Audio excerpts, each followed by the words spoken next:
Hi, hello, this is JulesTheHuman here, and welcome to the JulesTheHuman Anime Hour. I'm one of your hosts, JulesTheHuman, and every week we go out into the world and watch a little bit of anime, and then we come back here and talk about it. And today is the final time we're going to be talking about Shangri-La Frontier. It's going to be up on our board, and next week we're going to be doing the Crunchy Awards. So we're going to rank the best and brightest that was season 2 of this anime podcast, and we're going to highlight some things we really liked, highlight some parts of the animes that we really liked, maybe some that we don't really like.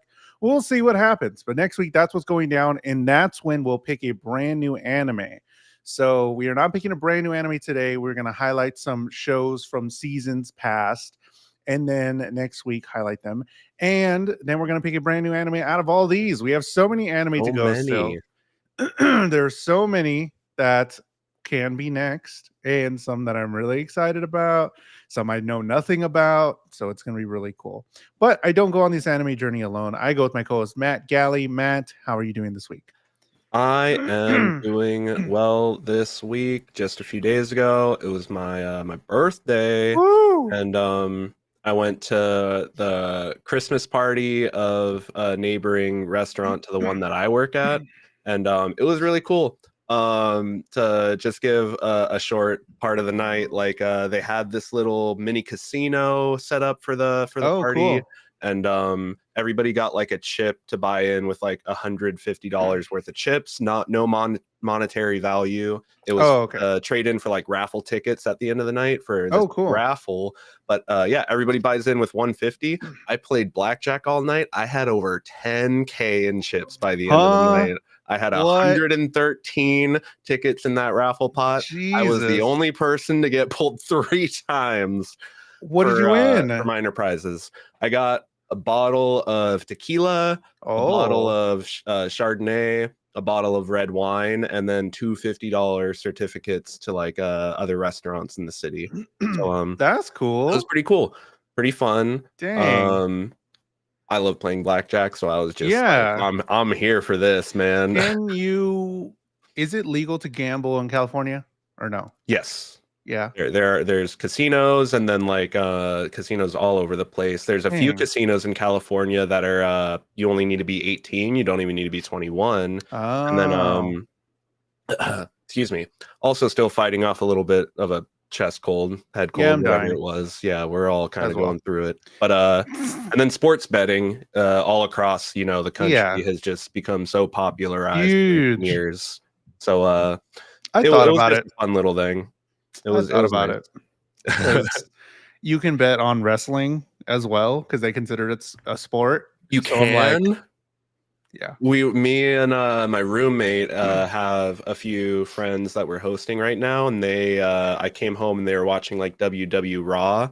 It was Yeah. It the Rhea was Ripley on fight, and Netflix. they asked me like, Matt, what's your take on wrestling? And thankfully, I had a take to share because you have been so insightful in sharing all the nuances of wrestling and what makes it entertainment. Yeah. And that's kind of like what I got to share with them, and they were like, dang, that's really insightful. And I was like, none of that's me talking right now. I'm just saying I have a friend that loves wrestling. Yeah. He's loved it, and he's been so kind to share what Ooh. makes it good, what makes it great. Brother, this 'Cause past weekend I cried at a match. Insane. Anyways, we're here to talk about Shangri-La Frontier. This is the final time that we're going to be talking about it. Hello, everybody in live chat. Say hey if you're here watching on YouTube, Twitch, on mine, Matt's, wherever you're watching, or if you're watching later. We see those comments. People have been commenting on YouTube after, so thank you for that. we be looking. But this is the last time. So let's get into episode 9. What happens in Shangri-La episode 9? A dazzling sea of trees. Pencilgon and the Ashura Kai discuss their next movements, leading to Pencilgon's frustration and storming out of their meeting with newfound ideals. Ashura Kai continue to monitor Sunraku and attempt to corner him as he attempts to exit Third Dema. Sunraku intent on giving them the slip. Saiger Zero cuts off Sunraku before exit and sends Sunraku a friend request, leaving Ray ecstatic that he accepted, even though he was very suspicious of Saiger Zero. Sunraku enters the prismatic forest and begins to loot the wildlife as he provides colorful commentary on exploits of the infighting. before we see the area boss resting in the shadows. There was some big set pieces in this one. There was some key moments I want to touch on in this one. So we meet Orsalot, who is the Ashura leader. Ashura is, of course, the clan that wants the unique scenario, and they know the spawn conditions of the unique monster and is planning to face it many times to grow Ashura power. But something interesting, and I don't know if we ever really touch on. I thought it was going to be a bigger deal, but this is a longer anime. We're stopping midway through season 1 or whatever. Orsalot calls Big sis. Yeah, is it Pencilgon or Pencilton? Pencil gone. Pencilgon. Okay, I had it right in my notes. Orsalot called Pencilgon Big Sis. Is that they don't I thought it was gonna be big, like I was gonna be like, oh, here we go. They never touched on in these 4 episodes. Do you think it's their actual sister? Because they don't Oh even yeah, definitely. I think that it's like, they're probably this like a, sibling duo. They're playing the MMO, and so they decided, let's create a clan together around the systems that we enjoy in this game. What systems do we enjoy? PKing. So But they they never mentioned her in all the other trash games that they played. Whenever they're like talking about how this person was the leader of that other game. Mhm. I'm forgetting the game now. They never mentioned them having a sister or anything or a relative. So I feel like it's something like with Cyger Zero, where this is a game that's like the top game, so they're playing it. Exactly. This is the game, so there's just so many people playing it, and it may Mhm. have been, yeah, like, because we have seen that like Ray has a sibling that also plays games, if I'm not mistaken. So it's just like they're Yeah. they're creating these thread openings of like, later on when we do get something happening, it's been set up and established that these are characters that have been here. It's just they're not getting their chance to be brought into the spotlight because it's the show Contained. continues to open the world up the further we go, for Mhm. sure. And we haven't seen. I do remember that as well when you're saying that Ray has a sister that plays, and I think no. What's his name? Doesn't Sunraku have a sister that plays too? Or no? I don't know. Man, But I'm for forgetting. sure, Ray does have a sister. Whether or not she plays the game, they never mentioned her as well, so she could be in there. Um, but some other another big point here is that Cyger Zero, who is Ray, shows up. They run away from her, and everybody knows Sunraku now. Like he Mhm. cannot hide. He Mhm. cannot get away from everybody. No matter what he does, he's trying his hardest. But Cyger Zero, out of nowhere, she finds them, and this was just really cute. Like whatever her motives, like whatever her thing was, because last time I was like, what the fuck's the plan? What's the plan here? You know him in real life, but like, how is this gonna work in the game? But she finds him, sends a friend request, she talks to him like super soft. Like, I Mhm. love And that immediately scene. he's like, "Oh, is that a girl?" Yep. He's like, wait, hold on, what's this? What's this about? They become friends. So she sends him a friend request and he accepted, and she's Even though just he's like super sus, he's just like, "Oh, this guy wants to be my friend and, make good with me. That way I'll spill the beans on the hidden on plot." the But Ray is just in there like, "No, I just like literally fingers yeah. together like I just want to be your friend." It's so good. It's so silly, and I love that Sunraku is like immediately just what the fuck? What's going Yeah. on? Like what's happening here? Sus radar immediately Oh, activated, and you can't blame him considering how the past few in-game days or whatever you want to say has gone ever since Arthur Pencilgon really confronted him. He has a reason to kind of be on edge and be suspicious of other people. literally everybody's after him. Everybody's after this unique scenario that he's gatekeeping, and it's really funny. I like this plot here. It's good enough for me to latch onto because it's funny. Like in Mhm. essence, it's funny. Like it doesn't. Could somebody recreate this? It's for now, we think it's impossible to recreate the stakes that he's been going through. But maybe a Shurikai could do it with their numbers or their ability because they do know spawn conditions for unique monsters. I don't know, but we move on to the prismatic forest grotto, and I first saw it, I was like, this is really pretty. It's pretty This is cool. really It, cool. it, it definitely, the second he enters it and starts walking around, I can't help think of games like Chrono Final Trigger Fantasy. and Oh, Final Fantasy, any JRPG where it's like, oh, here's the first forest area, even though we already had him go through like the tutorial forest or whatever. That's what it's yeah. like. The prismatic forest has the life, it has the color and all of the cool fauna and flora that kind of create that sense of mysticism when you want to be exploring a new world. It made me first think of Monster Hunter, because in Oh, Monster yep. Hunter, you like in the first area, I remember it vividly because I didn't know what the fuck I was doing.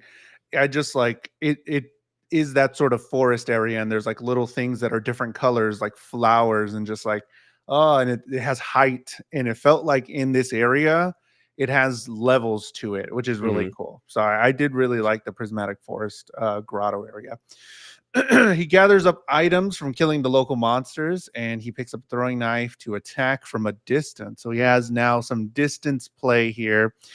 A large beetle is eating the sap from the bees, and the beetle turns to attacks, and Raku crits the beetle a bunch and gets some drops.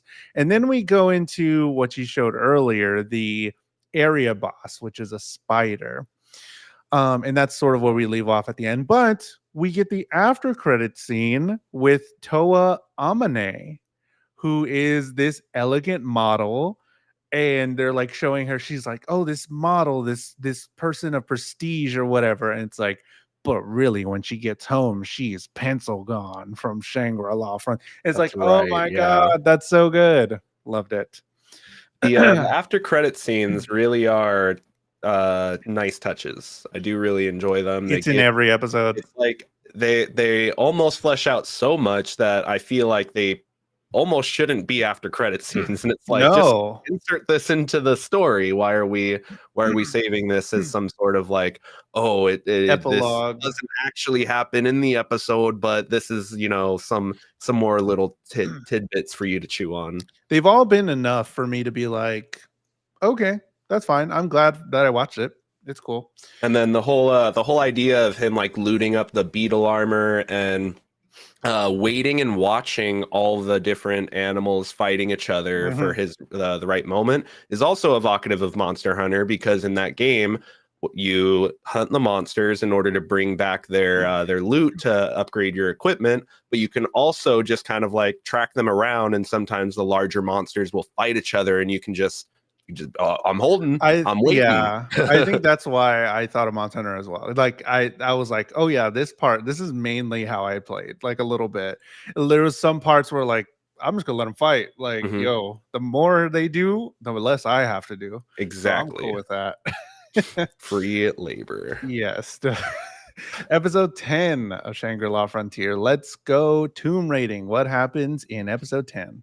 Another pioneer group is wiped out by the Clown Spider area boss as Sunraku takes the stage and sets his ante, a no-hit single boss takedown. Using the Clown Spider's traps to his advantage, Sunraku defeats the Clown Spider with ease. Just as we see Sunraku's old friend making headway through SLF themselves. Ray further confides in Mana as she had added Rakuro in game, and we see the meeting with Pencilgon, Sunraku, and Katso meeting in their old game to discuss the terms of their team up in an attempt to defeat a unique monster. Ray spots Rakuro buying energy drinks from a convenience store just as he takes off to catch his group on SLF. Sharing his new task with Emil, she takes off to alert Boss Versace as we learn NPC death is permanent. That opens up a whole can of worms that I want to get to at the end. But bro, this little party at the beginning just got handled by this spider clown. Like they had no chance. It I was was insane. with the rock getting dropped on that guy. I was trying to grab a frame of it, and it's Uh, literally the rock is in the top of the frame one moment, and the next frame he is crushed. Like there's no reaction or response. it's so funny that he's like, why can I? Oh, okay. Here we go. He's like, wait a minute, wait, isn't this? Oh, we're good. All right, let's go Oh, in gotcha. and do my no damage run attempt. Is it believable? This fight was really cool. I liked him facing the clown spider. He's dodging a bunch. He does his loop slash to take out the leg. He uses the spider's own traps to drop Mhm. on him. He defeats the area boss, but is this believable for where he's at? Considering one, he is agility based. Two, his skills outside of the game, as we know, matter a whole bunch. Like, is this fight believable to do a no damage run? I think that given the fact that we already saw him endure a boss rush in which he fought so many different varied amounts of enemies, and the fact that as we see him re-entering this prismatic, not re-entering, entering the prismatic forest, he has shown that he's learned from his mistakes, like with the whole throwing dagger, because he's like, I have PTSD from that bird Yeah. pooping on me. So I feel like he's at a point where if he believes that he can do something, I think he's got a pretty good grasp on the situation. Okay. The fact that he got telegraphed that that rock falling as one of the spider's attacks, I think it all adds up that given his skill set that he would be able to defeat the spider, including the fact of being so resourceful that he gets the spider to the ground and then starts to use its own traps against it. He's shown to be very adaptable and very versatile in most situations that he's getting thrown into. So I buy into the fact that he could Yeah. no hit, that boss. Especially like you're saying, just in the grind of a couple of episodes ago of him fighting boss after boss, learning how to interpret boss's abilities. I feel like that's something that we as gamers do a lot. Like, once you learn how to interpret battles, like Yeah, in Final Fantasy, it's like, okay, this phase, let me count how many attacks this phase has. Like, okay, well, let me do the rotation here. So you learn how the game is played, and once you learn the basic of it, you're like, okay, you can apply it to other stuff later on. You're like, even though exactly. it's your first time doing it, you're like, okay, I can do it. I have the skills for it. So I agree. He does have the skills for it now. So it is seemingly believable to me as well.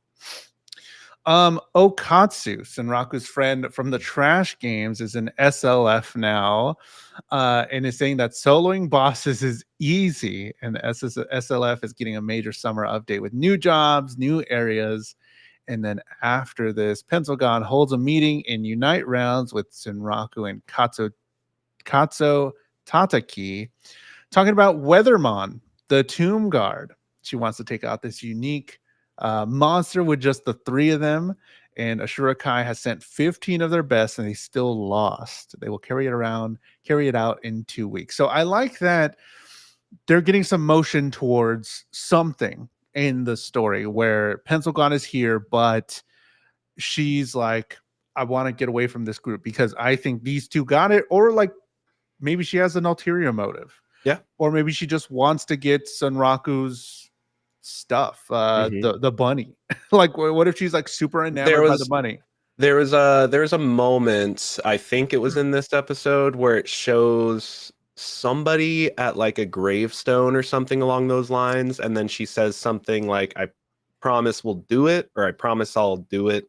And she mentions a name, and maybe that was some old NPC that she used to have. And Uh-huh. then when fighting the Tomb Guard, she lost her NPC to the Tomb Oh, Guard because, like, in my head, I was like, is that somebody she used to play with? Well, if that person died, they just come back. But this episode establishes NPC death is permanent. So maybe she lost some NPC that she held, near and dear. And that's why she wants to put down the Tomb Guard. But the rest of her group is just like, we want to keep him alive. We want to keep getting the XP. And she's like, no, yeah. I want to kill this guy because he took something from me. Fuck So maybe it's Weathermon. maybe it's a personal grudge type thing with her. That could be. We don't get the answers here. That Not could be yet. it. Ray Saiga ends up talking to Sunrock in real life, and Ray has judo practice. So she does some IRL fighting. So that helps the imagination about her stats in the game, that she is a Exactly. judo fighter. And it's like, oh, okay, that makes it a little more believable that she is this person, this Siger Zero that does really well. Hmm. She asked to play SLF with him, but what's the plan here? Because in this little thing, she's like, do you want to play this game together? Like what? Like, okay, yeah. What if he said yes? What if he said, yeah, let's Great. play? I actually already have you added, so Oops. I'll be on later. Oops, we're already friends? That's Yeah. weird, bro. Is it? That's weird. If I was like, yes, it is. What are you talking about?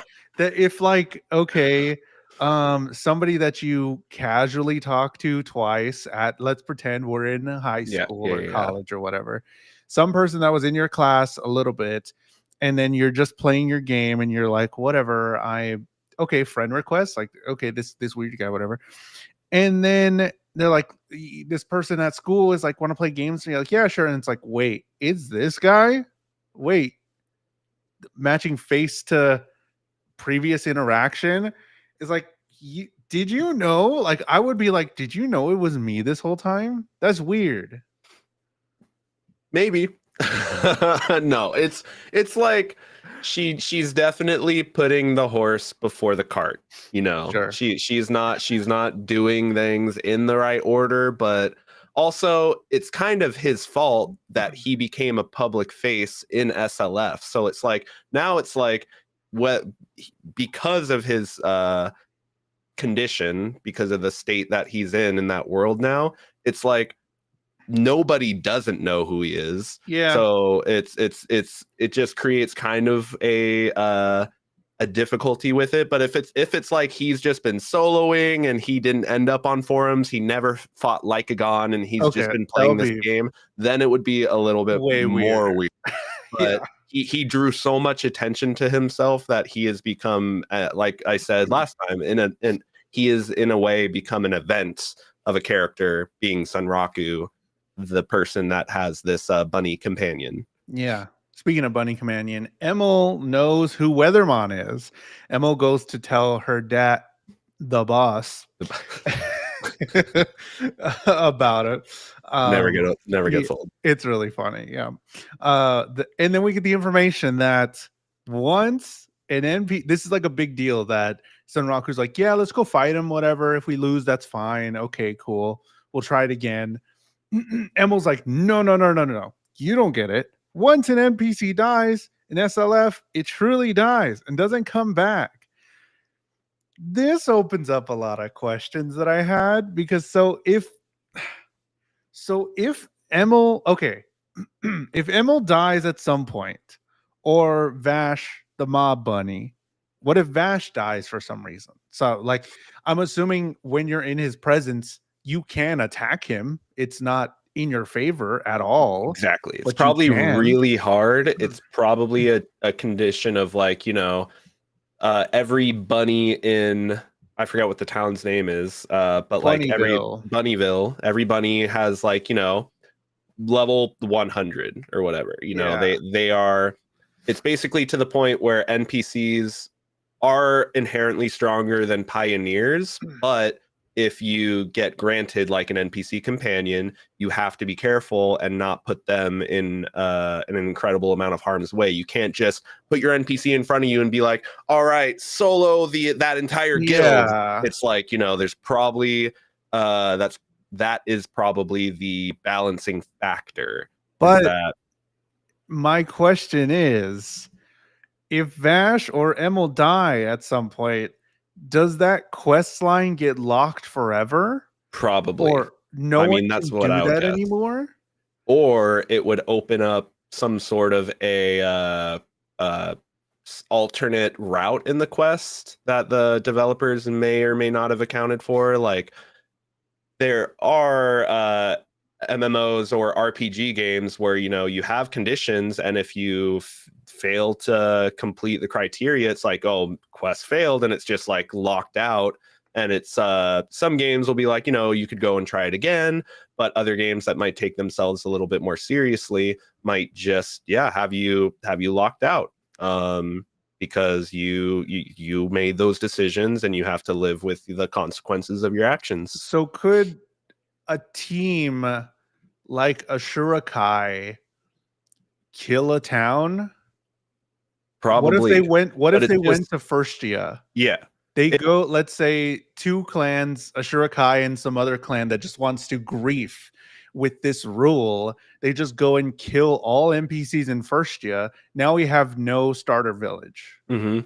Not probably. I would assume that might be some sort of I mean, we don't see them, No, but one could think that there's some sort of, for lack of a better term, police force in each area sure. inside the town, and that's why people aren't wanting to cause so much commotion Instant five inside of the stars. town walls. But the second you're outside, it's just kind of like open reign. What? Yeah, it's just whenever Emil said that, it opened my brain to so many possibilities. Like this is not good. Like this isn't a good mechanic to put in your game. Like first off, thinking about like game design, like this isn't good because then what if one person gets to do a thing and or that could be good. I don't Yeah. know. I remember playing like certain MMOs where that might have been a thing where like you can target and attack NPCs, but like every NPC has like a little skull next to their name, meaning I'm not going to be able to do any damage to them in any way, shape, or form because like the level disparity is so great that the game is just going to be like you just can't do anything. You can Yeah. try, but it's not going to actually give you any benefit any way, shape, or form, but it wants to give you the initiative and the fact that this is an Illusion of open free world and will. the illusion of free will. Thank you. There it is. Yes. You The could do it. illusion of free choice. It's not a thing though. You It's can not do a it. thing. It's not a thing. Um episode 11, The Glimmer of Truth. What happens in episode 11? Uh Vash scolds Sanraku as he is still very weak and not ready to take on a unique monster. Sanraku protests that his friend has a plan and he feels duty bound to help in any way that he can, leaving Vash in a predicament, deciding to help Sanraku. He takes up his forge hammer as the only divine blacksmith and he begins to ascend Sanraku's Vorpal daggers. Vash bellows out a song as he strikes the daggers over and over, imbuing them with great power, upgrading them into the twin moonblades. Sanraku isn't strong enough to wield them, however, to his dismay, and he shares with Vash that he intends to take on the Tomb Guard with his group, and Pencilgon sends him and Oikatsu to the Iron Ruins to grind levels. This episode was really good. That was the blacksmith scene was probably my favorite scene in the show, even though there's absolutely no action. That It was was like just insane. all just sets the tone, sets the mood for like this whole idea that he's this combination of two great things, being the only person that can do what he does. And it's like, even though like it's described as like a divine craftsman, not divine blacksmith, meaning he is probably the only divine blacksmith in the game, and thankfully Sunraku has access to that. But Yeah. that also begs the question: what other divine craftsmen might be in the world? And he almost didn't have access to him because at the beginning of the episode, Vash gives information about Weathermon. Weathermon? Is that Yep, his name? Yeah, Weathermon the Tomb Guard. Weathermon. That he has outlived his time. Says that Weathermon lost his wife to a lie and ended up with an undying body, and he's a living corpse. And I And love that we get that we get yeah, this thing being characterized where it could have just been, like a Lycagon. Not that Lycagon isn't big and powerful and intimidating, but for all intents and purposes, he's just some big wolf that we know about right now, a big mhm. scary wolf. But Weathermon, the Tomb Guard, that evokes, this big, some sort of undead skeletal Gives being. me Elden But Ring vibes. yes, exactly. We now get this like sense of tragedy befalling them, and it wasn't necessarily that they were always just one of the what are they called? One of the 7 colossi Yeah. of SLF. Mhm. So it really just helps build up this threat instead of it just being some big bad, No the name, just a thing to run over. the Marvel problem, the big bad Jeff Bridges robot in Iron Man 1. It's just like there's no reason for us to be fighting some big other suit of iron, but that's what the movie called for. It's not characterized, not well put out as a final encounter. Hey, it But launched a billion-dollar franchise. but here we get a character becoming the threat, and instead of it just being the idea of one. Yeah, it's really good with the information that they're giving about this monster or thing that is going to be overcome or maybe not overcome. But also, he almost didn't have access to these other quest, not a quest line, but this other information or getting these new weapons because he had to like finagle Yeah, his he has to role words. play. He has to role play the storyline correctly, and then the storyline gets triggered when he says Sunraku is honor bound, that he says I'm honor bound to do this, and then now Vash When is did like, I say being a Vorpal soul means just throwing your life away? It's yeah, like, it's so good. So he agrees to help him. We meet Bylock, who is Emil's big sis, another sister. And then I think in this episode is where he questions like Sunraku questions like, wait, did everybody come from Bash? Like, did he populate all these bunnies? What's all this about? Um, so Vash is going to ascend Sunraku's weapons himself. He gives the quad beetle drops so that Vash can use them, and Vash is a divine craftsman. Cool lore about forging a new weapon. This is kind of what you hope for, that you're imagining in your head, like whenever you're playing a MMO or something, and you have to yeah, ascend your weapon, and it's like, oh, this mysticality of it, and it yeah, just, and oh it gives it a lot more weight than just I'm gonna make you a cool new set of weapons. It's like I'm taking the things you already have and I'm going to unlock their potential, and that's what makes it cool. Shangri-La Frontier, I would play it. Seems like a cool game. It's a pretty cool game, Vash sings this damn song, dude, bro. and I it's need to get a just, transcript of that song. it's so good. I thought it started and I was like, okay, this is cool. Thought we're gonna cut away from it.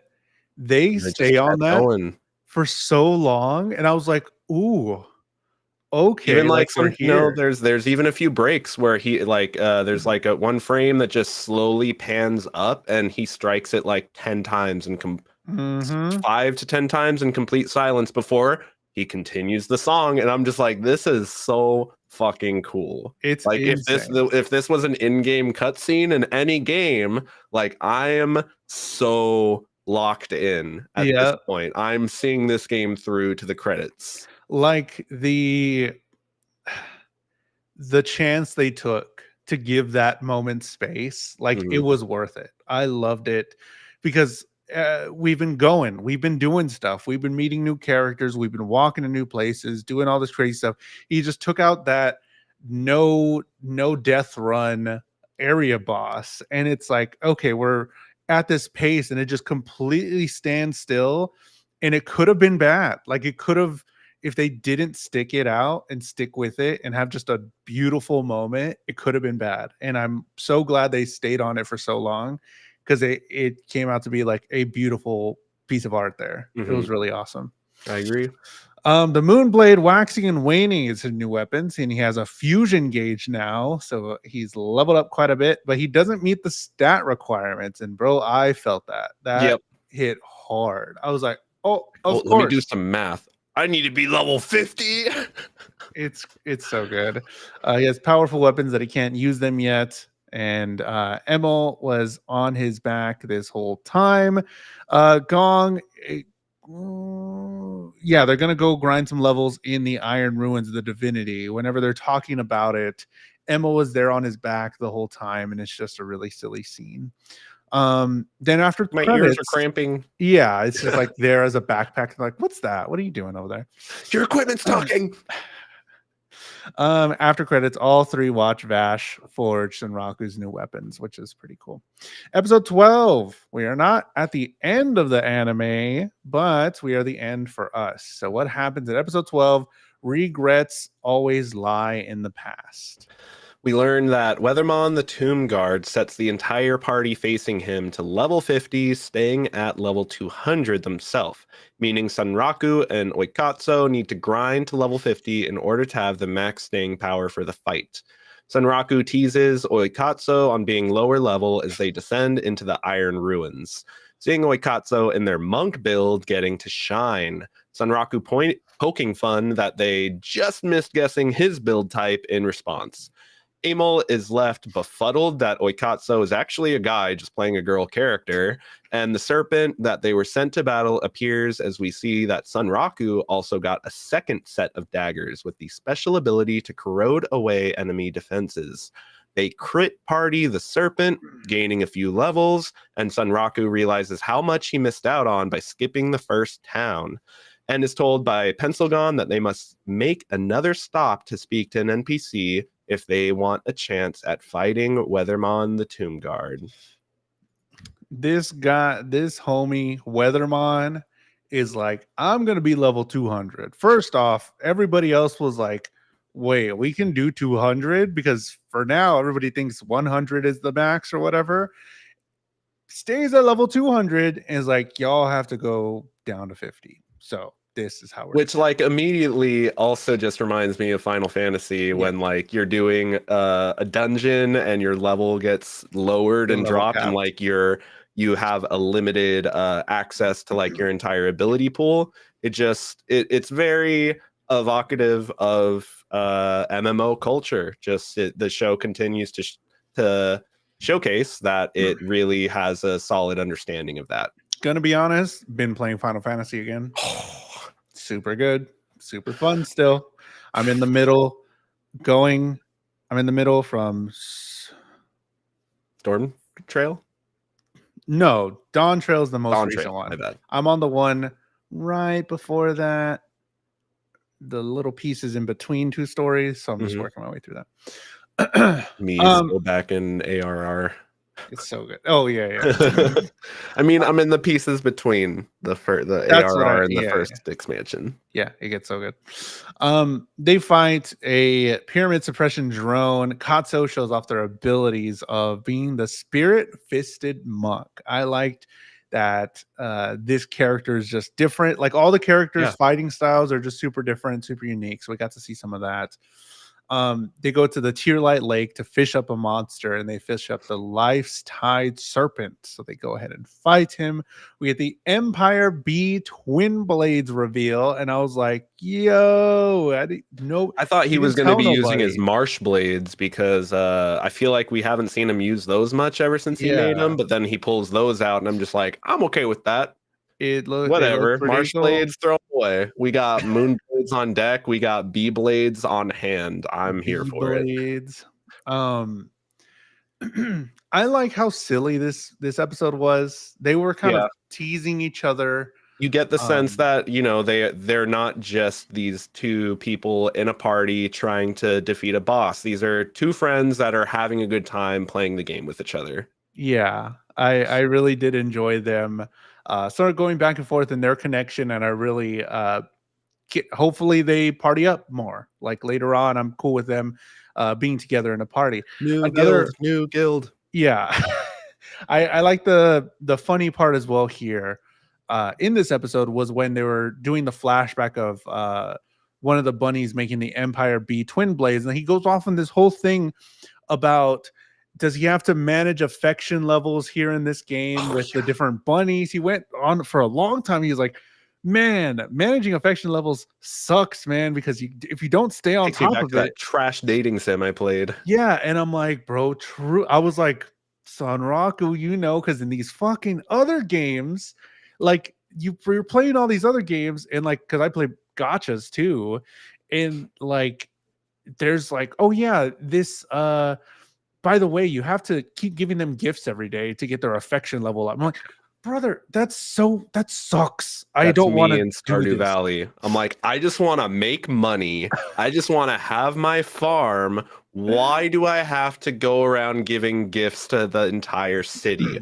I brought the farm back to life. I'm bringing this city back into relevance. That everybody should love me already. What's Y'all wrong? should be Why giving me gifts. me gifts? Exactly. We got this all backwards, and I love his whole. I love how he concluded it with, "So I don't get the bad ending where they all go to Italy to be something at a pizzeria." Pizzeria, yeah. It's Like so it's good. just He has some trash PTSD games. from that. These ability or this Empire B twin blades have a corroded attribute, which is really cool. And you could see the corrosion, and that's what we've seen before in the past in other fights. They're fighting together, and Sunraku finds out that he didn't do the tutorial. So this is something that I did not even think about. That I him did. skipping the beginning. I mean, you figure Like you you've know the never played an basics. MMO before and you're skipping the first town. I was like, he's missing something. Yeah, This is gonna come back to bite him in some way, and I'm so glad that it did. it's all the same. It's the same stuff. You fight, you go, you build levels, you get new MMOs gear. have systems on systems on systems. And he It's didn't not know. just the one flat, oh, fighting game, oh, shooting game. This is a fighting game combined with a life game, combined with a friendship management game, combined it's all these systems stacked up. True. And I really like how he has to wallow in that. And I like the moment where Oikatsu is about to tell Pencilgon, and he's like, Don't don't say a say a word. thing.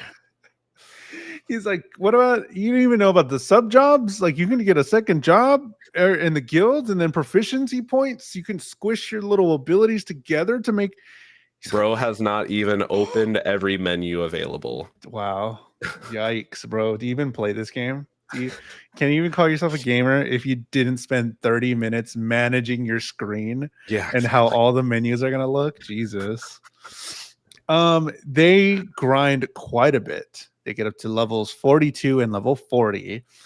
And Pencil Gun says that there's a full moon, so they must meet a unique NPC, Setsuna of Bygone Days. And then we get a little after credits of Anomalia searching for a rare bird in the Prismatic Grotto, but it turns out to be Sunraku, which is really cute. So adding to the fun silliness of this episode. Setsuna, I mean, this is cool. Like I would say top 3 of the anime we've seen. This one's in there where I kind of want to just keep going on my free I time. do want to kind of keep watching at least to the conclusion of the first season because, like, I mean, again, Weathermon has been set up to where I'm interested in seeing how that's going to play out. The show, and we're about to get into our ratings and all that, but the show's animated so well that, like, I don't mind just in watching it off the animation factor Yeah. alone. But there is enough there that's keeping me intrigued outside of it, other than just the animation. Yeah. It's really cool. I mean, I'm sad that we had to stop here. It's not really like a finale ending thing, but there's just too many dang episodes. So we got to keep going. But that's the end of our talk with Shangri-La Frontier. The way that we do it when we reach the end of an anime, we rank the anime on 3 criteria, which is animation, storytelling, and vibes. And we give it a final rating. We put it up against all the anime that we've seen in the season. So, Matt, where would you rank Shangri-La Frontier on animation? Animation, easy, giving it an S. For season 2, for our season 2 showing, this might be the best animated action adventure show, hands down. I'm having a rough time I'll get thinking with about that. anything that matches it. Outside of the season, it's really Cabinary of the Iron Fortress is the only thing that like I can immediately think of that like surpasses it. What about But it's not. Trigun Stampede? I think this is animated better than Trigun Stampede. I think the animations I think this show has a better has a good showing during the fight sequences and being creative with the the mechanics of SLF itself. SLF is brought to life in an incredible way where, again, I would play this game. It looks fun, it looks stunning. I love all of the little nuances that we get out of all the abilities. At like everybody's doing something a little bit different with their builds and their weapons, and everything just feels unique. All the area excuse me, all the areas that we've been to have been distinct. Nothing feels the same. And that's something that's really hard to pull off in fantasy shows where it's just like, it's just another generic forest. It's just another generic winter Yeah. place. It's just another generic dry desert. But SLF feels like a game that is trying its best to be visually distinct, and everything has like every movement feels like it has life. There's no canned animations. There's nothing that I spotted out that was like, that was kind of janky. The one thing that I wish we would have gotten more out of was that boss sequence, the boss rush, but I understand why they handled it how they did. Mm-hmm. So for me, I'm giving it an S in animation. Jules, where are you going to rate Shangri-La for animation? Man, I got to give it an S as well. I agree with you. It's one of the best anime that visually the colors are stunning. Like you're saying, it's just there's no wasted moment and there's something funny. Even going back to like the first couple episodes where that one couple was doing something funny in the background every time. It's like there's just little things here and there. Even with like the menus that pop up, that adds so much to it. The critical stuff that comes out of it because it has to remind you we're in a video game, and I love that. Love seeing that stuff. Love the little notes at the bottom. But I'm talking more about the actual game. But like the visuals, like that adds to it. Like all the visuals add to the stellar animation that is. The character designs are all super unique. Really fun to look at, and I love seeing all the movement, and probably the one of the most consistent anime, like we said in the past, that visually just everything looks seamless, the same, but it's at a very high level. So this animation is just S tier, really great. Really enjoyed that. Storytelling, what would you rank storytelling for Shangri-La?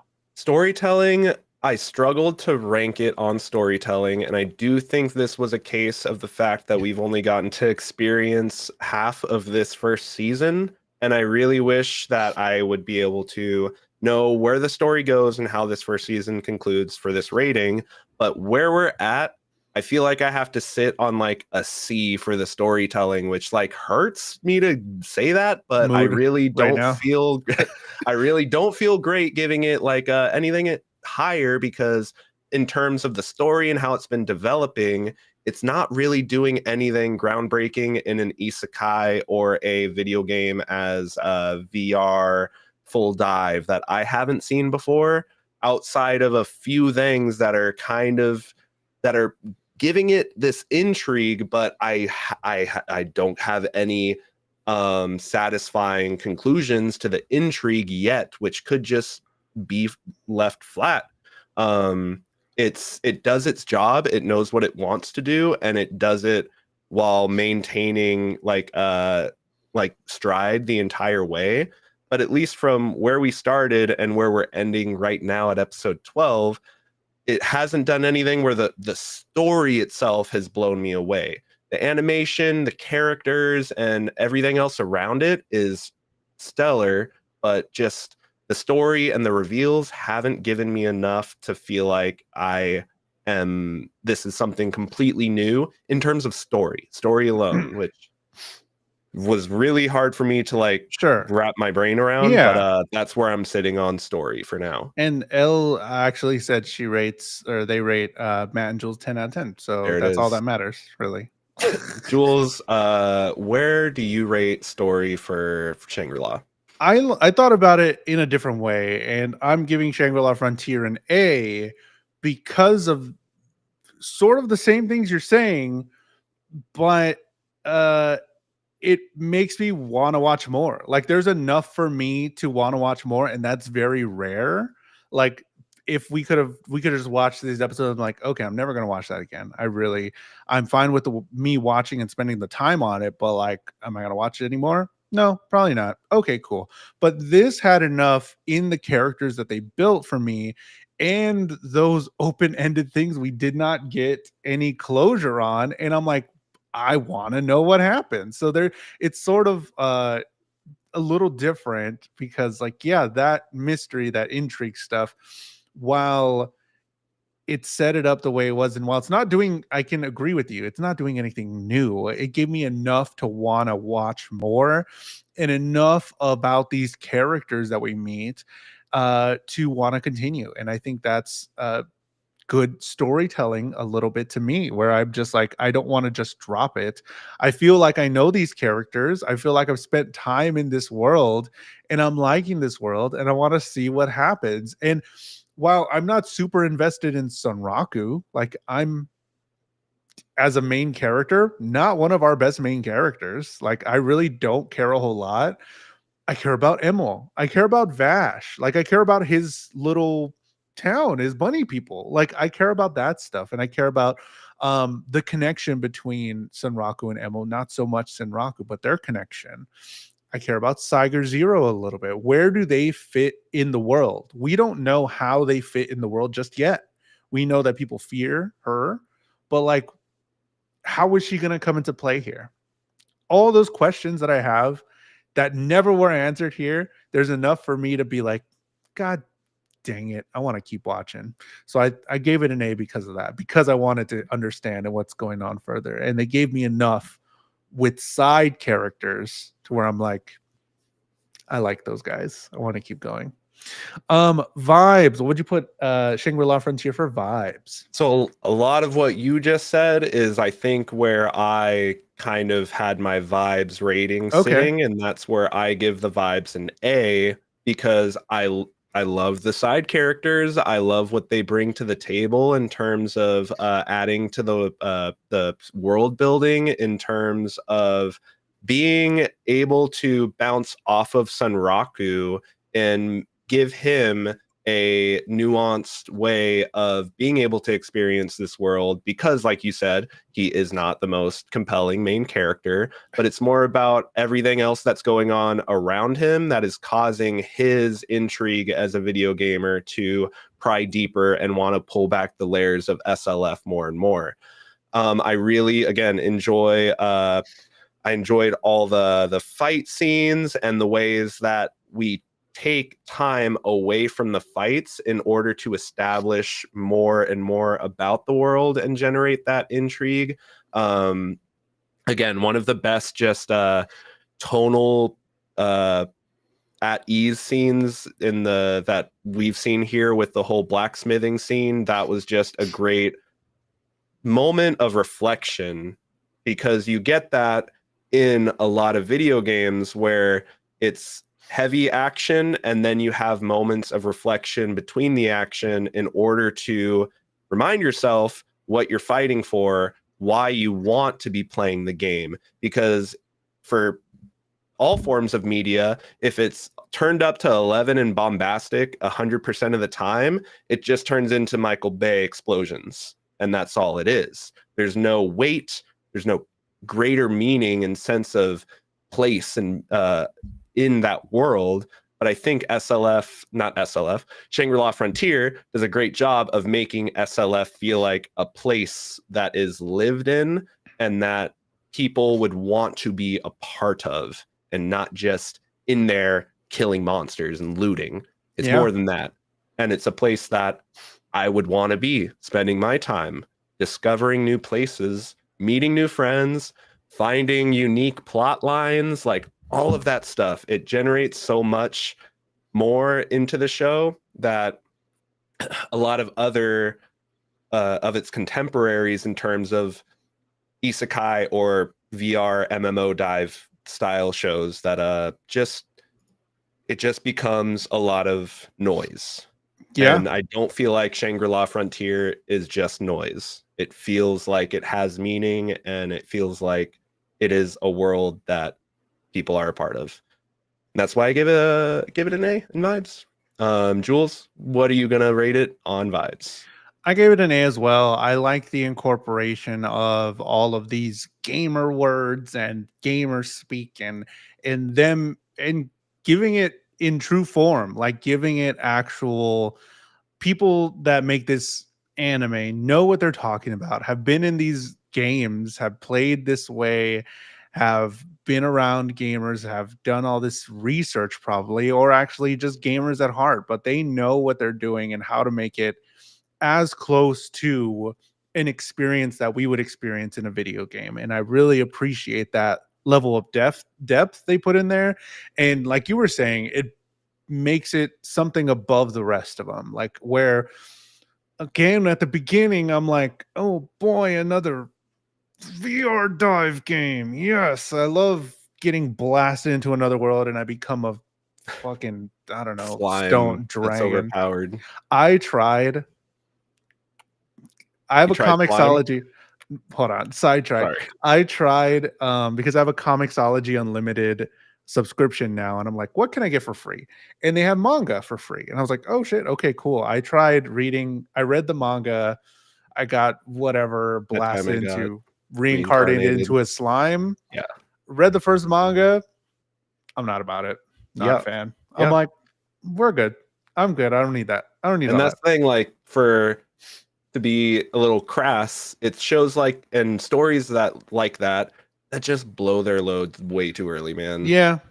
It's Yeah. just all front loaded, and by the time we're getting more characters and stuff, I'm just like, I don't care. Yeah. I just don't care.